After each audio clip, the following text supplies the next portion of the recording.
They say the baseball season is a marathon, not a sprint, but they weren't talking about this year. Ahmed Fareed here with my good friends from Rotoworld, DJ Short and Drew Silva. So DJ, it's going to be different this year. We're not playing the 162. We're hoping to play 60. 40 of those will be within your division, and then the remaining 20 will be in that division in the other league, including your geographic rival if you have one. So who might that benefit? Who might that hurt out there? As soon as I heard this, I was immediately thinking the central contenders, both AL and NL, but really especially the AL central contenders, the Twins, the Indians, maybe the White Sox could be interesting this year as well. They get to face three rebuilding teams, three maybe of the worst teams in the sport, the Tigers, the Royals, and the Pirates over in the NL. So, we're talking about 20 games each against those teams, the Royals and the Tigers, and then you add in the games against the Pirates. That would be something like 50 games under normal circumstances. So that's a big deal to me. So I'd especially move up the AL Central pitchers on the board, maybe names I might have been reluctant about, like a Lucas Giolito. Do you believe in the breakout from last year? I'd be more inclined to make an investment there. Shane Bieber, Mike Clevenger, Jose Barrios, Kenta Maeda, names like that stand out to me. Drew, what do you think? Yeah, I mean, based on last year's winning percentages, the teams in both central divisions are in the best shape here. Like DJ said, the White Sox could be a little better, so that might change things. And I might give a little boost to NL Central, AL Central hitters and pitchers when we're talking fantasy outlooks, but it's never a sure thing in baseball that a given player is going to be able to take advantage of an advantage. I think if there's hidden value here, it's probably it's tiny, but it should be on your mind when you're drafting and considering for, starting pitchers you want to stream.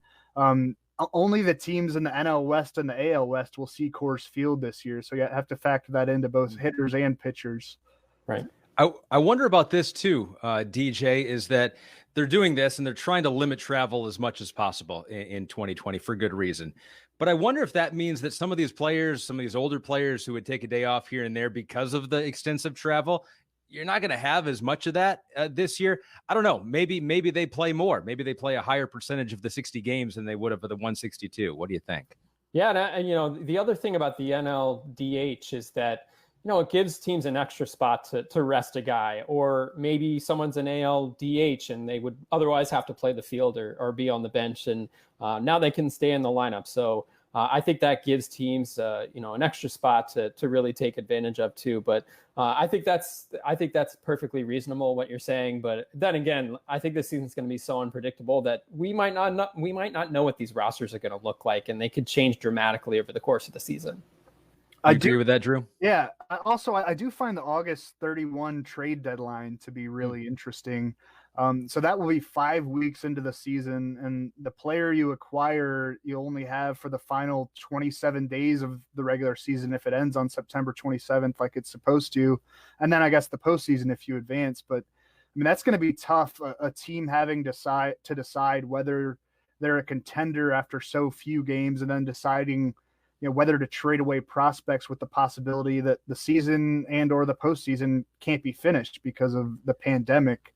I don't know that we'll see many big trades, but like DJ said, good luck predicting anything that to happen or not happen this season. And I think if a team is out of the mix come say September, I wonder if some players, high profile players, might just say, you know what, I'm going to pack it in for the year and go home. And we might see some more prospects come up. So there's so many things that can happen, so many different variables. But one thing that I am valuing for sure is you look at NL East teams, they really get the double whammy this year. There's the introduction of the DH. Normally we say the NL is the easier league because they get to face the pitcher. That's not the case anymore. And they're also going to play some AL East powerhouse teams, make trips to hitter-friendly stadiums. That's enough to move Jacob deGrom behind Garrett Cole with me, but I also think you can downgrade guys like maybe Aaron Nola, Zach Wheeler, Sandy Alcantara, guys like that.